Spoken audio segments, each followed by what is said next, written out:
أعوذ بالله من الشيطان الرجيم. لقد سمع الله قول الذين قالوا إن الله فقير ونحن أغنياء سنكتب ما قالوا وقتلهم الأنبياء بغير حق ونقول ذوقوا عذاب الحريق ذلك بما قدمت أيديكم وأن الله ليس بظلام للعبيد.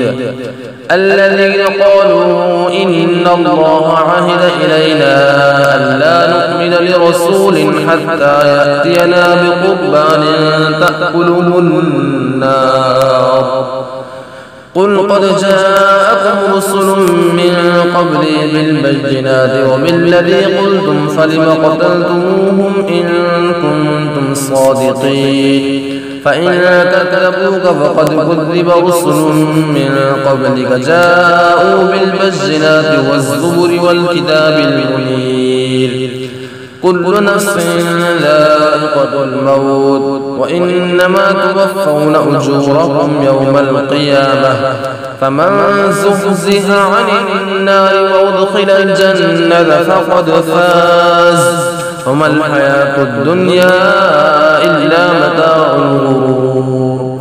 لتبلغن في أموالكم وأنفسكم ولتسمعن من الذين أوتوا الكتاب من قبلكم ومن الذين أشركوا أذى كثيرا وإن تصبروا وتتقوا فإن ذلك من عزم الأمور.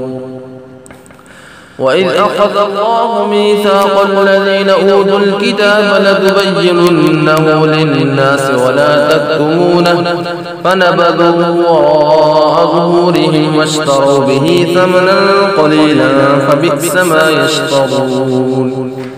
لا تحسبن الذين يفرحون بما أتوا ويحبون أن يحمدوا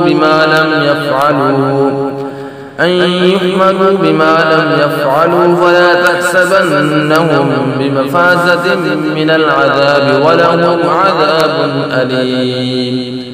ولله ملك السماوات والأرض والله على كل شيء قدير.